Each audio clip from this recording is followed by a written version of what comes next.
Hello everyone, welcome to my online speaking course. My name is Rohullah Hussain. So far we have discussed some basic essentials, and now today we are going to discuss sentence structure. So let's get started.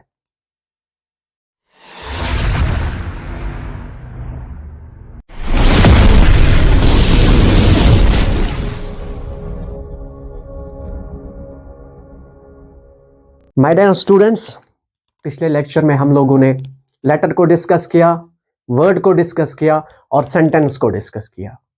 और जो हमारा आज का topic है वो है sentence structure.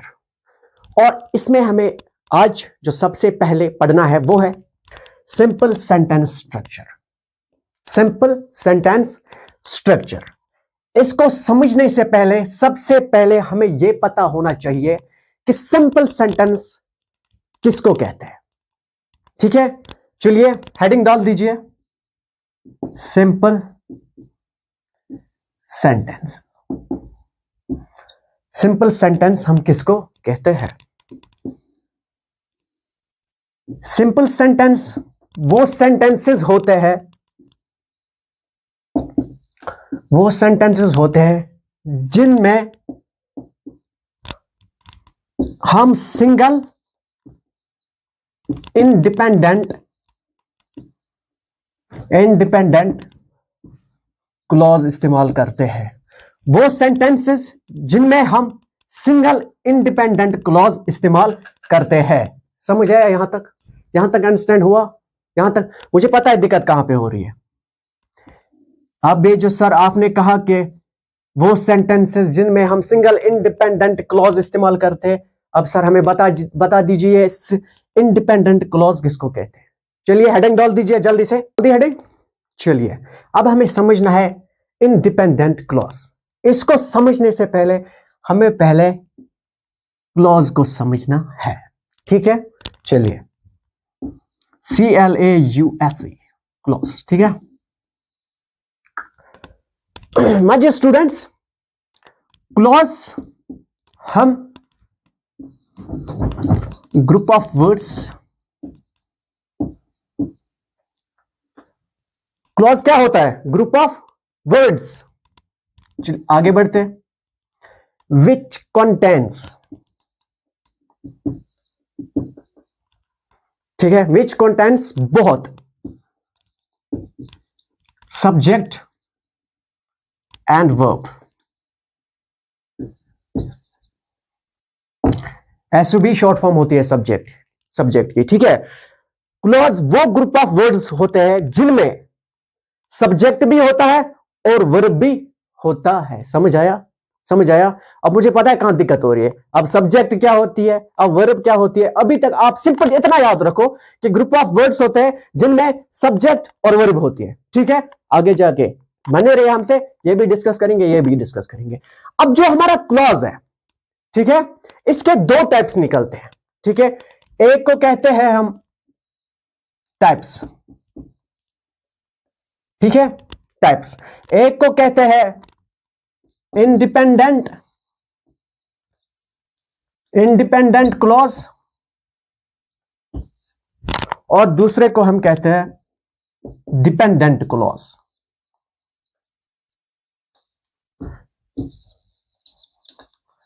समझ आया? क्लॉज ग्रुप ऑफ वर्ड्स होते हैं जिनमें सब्जेक्ट भी होता है, वर्ब भी होता है। और क्लॉज के दो टाइप्स होते हैं, एक होता है इंडिपेंडेंट क्लॉज, दूसरा होता है डिपेंडेंट क्लॉज। अंडरस्टैंड? अब हम पढ़ेंगे डिपेंडेंट क्लॉज किसे कहते हैं। ठीक है, चलिए नोट कीजिए, पहले जल्दी से नोट कीजिए। कर लिया नोट? अब हम पढ़ेंगे इंडिपेंडेंट क्लॉज। क्लॉज के दो टाइप्स होते हैं, एक होता है इंडिपेंडेंट क्लॉज, दूसरा होता है डिपेंडेंट क्लॉज। अब हम पढ़ेंगे इंडिपेंडेंट क्लॉज कैसे कहते हैं। ठीक है, इंडिपेंडेंट क्लॉज ये भी ग्रुप ऑफ वर्ड्स होता है, ग्रुप ऑफ वर्ड्स। ध्यान रखना, ग्रुप ऑफ वर्ड्स, इसमें भी सब्जेक्ट भी होता है और प्लस वर्ब भी होती है। ठीक है, और इसकी कंप्लीट मीनिंग होती है।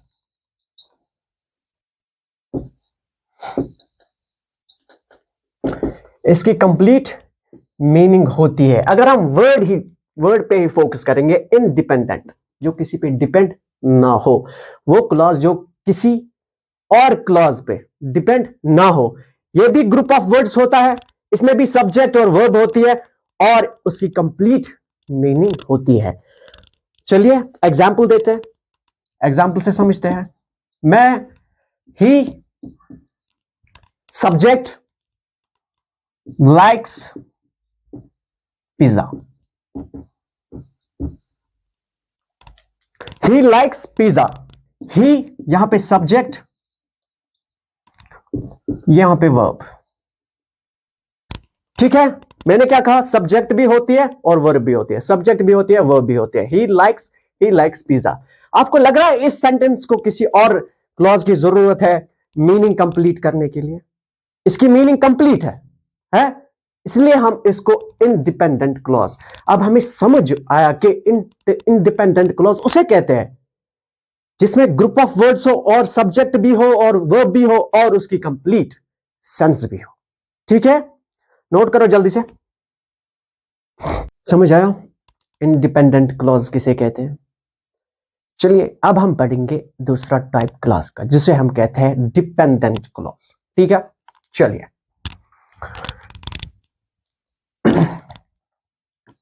डिपेंडेंट क्लॉज भी ग्रुप ऑफ वर्ड्स होता है, ग्रुप ऑफ वर्ड्स होता है। क्या होता है?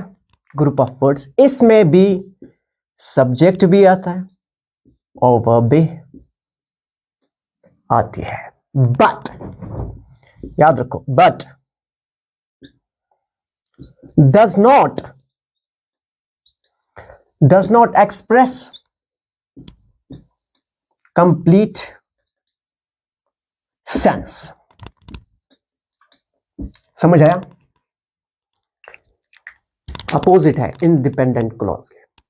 ग्रुप ऑफ वर्ड्स है जिसमें सब्जेक्ट भी आता है, वर्ब भी आता है, बट लेकिन वो कंप्लीट सेंस को, कंप्लीट मीनिंग एक्सप्रेस नहीं करता है। इसका मतलब इन सेंटेंसेस में इनकंप्लीट मीनिंग होती है। ठीक है, चलिए एग्जाम्पल से समझते हैं। ठीक है, एग्जाम्पल,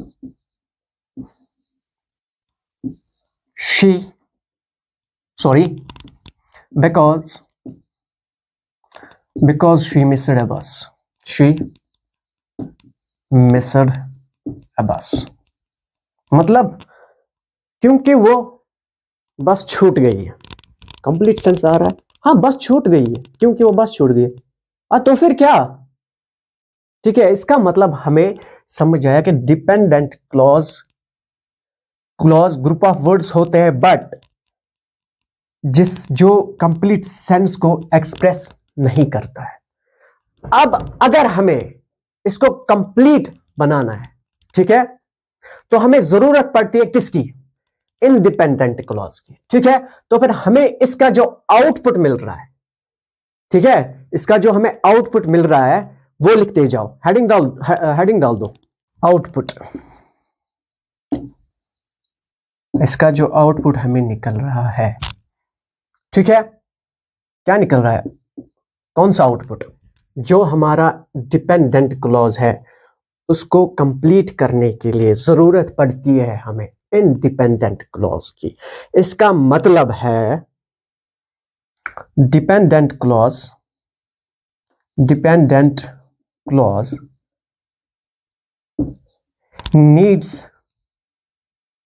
needs independent clause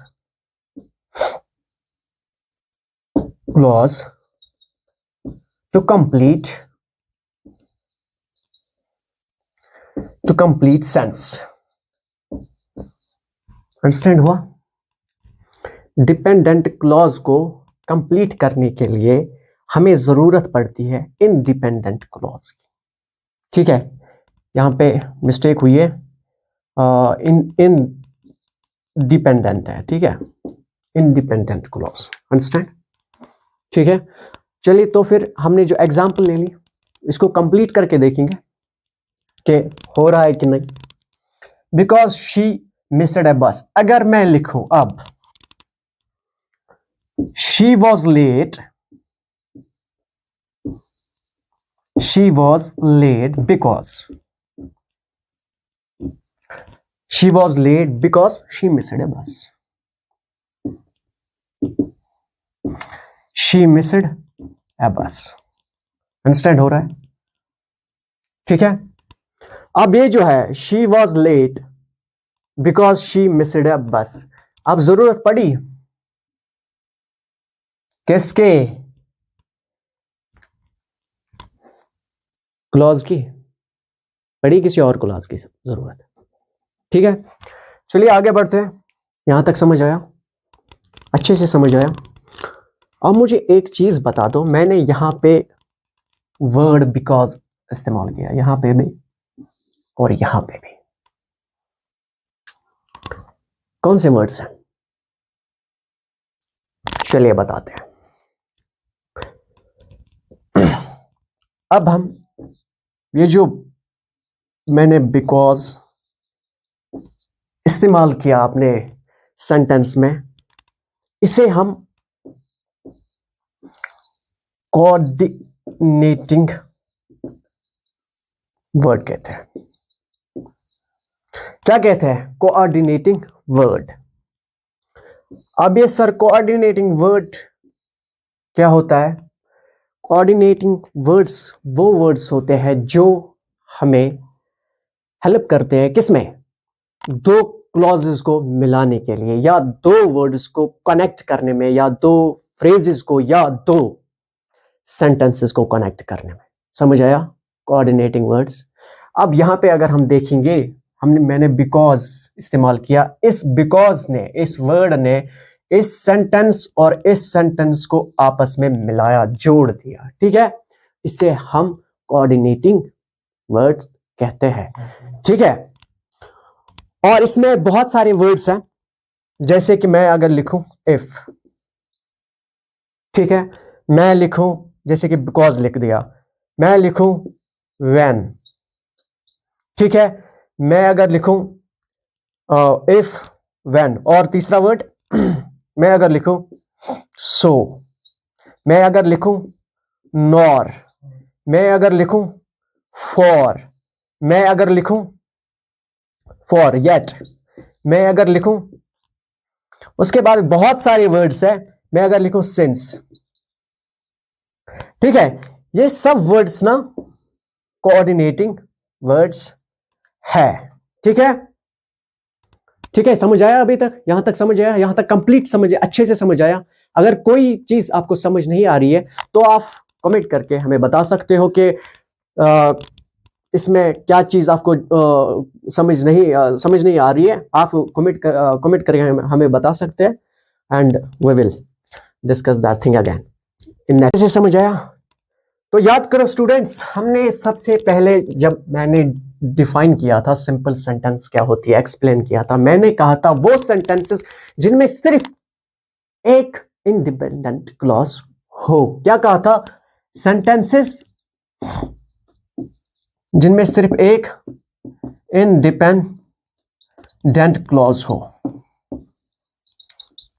अब मुझे यह बताने की जरूरत नहीं है इंडिपेंडेंट क्लॉज किसे कहते हैं। ठीक है, समझ आया? अब स्ट्रक्चर लिखो, स्ट्रक्चर लिखो, हम कैसे सिंपल सेंटेंसेस को बना सकते हैं। ठीक है, subject plus verb plus object. बना सकते हो? बना सकते हो, सब्जेक्ट वर्ब प्लस ऑब्जेक्ट। अब सबसे पहले हमें देखना है, सर ये जो सब्जेक्ट आपने बताया, अब हमें यहां दिक्कत आ रही है, सब्जेक्ट क्या होती है? चलिए सब्जेक्ट बताते हैं। सब्जेक्ट कोई भी पर्सन या थिंग, कोई भी पर्सन या थिंग जो काम कर रहा हो। ठीक है, काम करने वाले को हम सब्जेक्ट कहते हैं। यानी कि डूअर ऑफ एन एक्शन। समझ आया? अच्छे से समझ आया? ठीक है, अब हम वर्ब, टेंशन मत लो, जब मैं वर्ब पढ़ाऊंगा इसका एक अलग सा लेक्चर हम अपलोड करेंगे इंशाल्लाह, तब हम बहुत डीपली इसको पढ़ेंगे। पहले इतना याद रखो, वो वर्ड होता है, वो वर्ड होता है जो हमें एक्शन काम को कहते हैं, स्टेट हालत को कहते हैं, या ओकरेंस को बताता है। ओकरेंस किसी वाकया यानी जिसे हम इवेंट कहते हैं। ठीक है, एक्शन, स्टेट और ओकरेंस। एक्शन काम को कहते हैं, स्टेट हालत, और ओकरेंस वाकया को कहते हैं। अब वो वर्ड होता है जो इन तीनों चीजों को हमें बताता है। समझ आ रहा है? अच्छे से समझ आ रहा है? ठीक है, अब चलो ऑब्जेक्ट की तरफ। ऑब्जेक्ट भी पर्सन हो सकता है, थिंग भी हो सकता है। ठीक है, जिस पे पर्सन या thing affected by an action, मतलब जिस पे काम का असर पड़ रहा हो। ठीक है, समझ आया? सब्जेक्ट किसे कहते हैं, वर्ब किसे कहते हैं, और ऑब्जेक्ट किसे कहते हैं। समझ आया अच्छे से? अब हम अगर स्ट्रक्चर की तरफ ध्यान देंगे तो हमें सबसे पहले सब्जेक्ट को लाना है, उसके बाद वर्ब को लाना है, उसके बाद हमें ऑब्जेक्ट को लाना है। ठीक है, इतना नोट डाउन किया? चलिए अब एग्जाम्पल के साथ समझते हैं। एग्जाम्पल बहुत जरूरी होती है अंडरस्टैंड करने के लिए। मैं अगर सब्जेक्ट लाऊं राहुल, मैंने कहा था सब्जेक्ट कोई शख्स, कोई चीज या कोई आइडिया भी हो सकता है, आपको पता है। ठीक है, कोई बात नहीं, बता दूंगा। राहुल क्या है सर? ये सब्जेक्ट है, क्योंकि मैंने तो बता दिया सब्जेक्ट किसे कहते हैं। ठीक है, उसके बाद स्ट्रक्चर के हिसाब से चलो वर्ब को लानी है।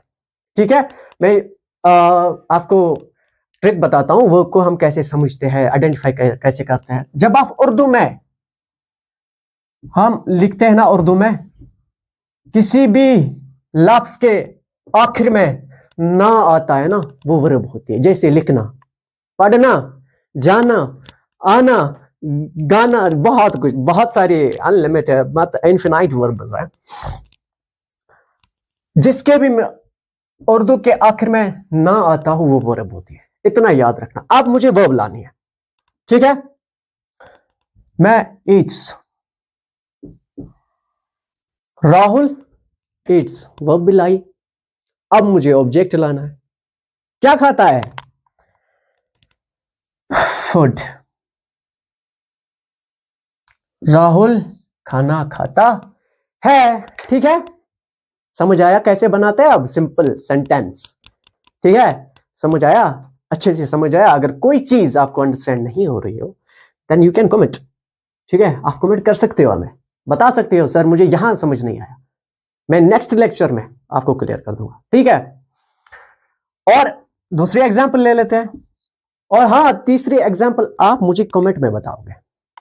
ठीक है, याद रखना, और लाइक करना में मुझे कहना पड़ेगा। अगर मुझे अब भी लाइक करना, शेयर करना, सब्सक्राइब करना, जहां से भी आप देख रहे हो, बताना पड़े तो फिर यार नहीं कह सकता। राहुल ईट्स फूड, ये एक एग्जांपल। दूसरी, ही लाइक्स पिज्जा। समझ आया? ही क्या है? वो सब्जेक्ट। क्या है? सब्जेक्ट। लाइक्स क्या है? वर्ब। Pizza object. समझ आया कैसे हम बना सकते हैं सिंपल सेंटेंसेस को? ठीक है, अच्छी तरह समझ आया? होप कि आपको ये लेक्चर अच्छी तरह अंडरस्टैंड हुआ होगा, और जहां से भी देख रहे हो, और हमें फॉलो सब्सक्राइब करना ना भूलेगा। और अगर किसी भी स्टूडेंट को कोई भी क्वेश्चन हो वो हमसे पूछ सकता है। जैसे कि एक स्टूडेंट ने क्वेश्चन पूछा था कि क्वेश्चन ऐसा था, उसका जो सवाल था वो था, ये जो वर्ड प्रिंसिपल है ये एज ए वर्ब इस्तेमाल करो एंड एज एन एडजेक्टिव,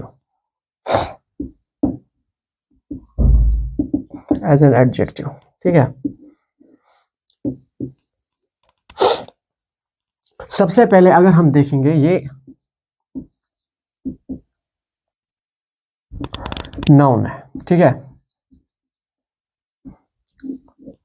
अब हमें इसे एज ए वर्ब और एज एन एडजेक्टिव इस्तेमाल करना है। मैं बताते चलो, एज ए वर्ब हम इसको इस्तेमाल कर ही नहीं सकते, बट एज एन एडजेक्टिव अगर हमें इस वर्ड को इस्तेमाल करना है तो हमें सबसे पहले इस वर्ड को कन्वर्ट करना है पास्ट पार्टिसिपल फॉर्म में, ठीक है। किसमें कन्वर्ट करना है? पास्ट पार्टिसिपल फॉर्म में। पास्ट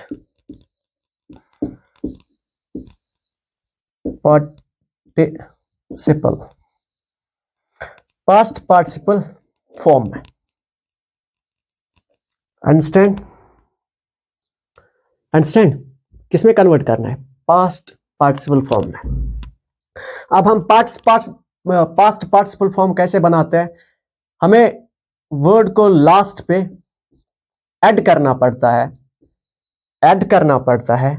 क्या ऐड करना पड़ता है? ईडी, तब पास्ट पार्टिसिपल फॉर्म बनती है, ठीक है। चलो बनाते हैं। सबसे पहले पास्ट पार्टिसिपल फॉर्म क्या बनेगी? वो बनेगी प्रिंसिपल्ड, ठीक है। नाउ हम इसे यूज कर सकते हैं एज एन एडजेक्टिव। एग्जाम्पल दे देता हूं। She is a principled leader, ठीक है।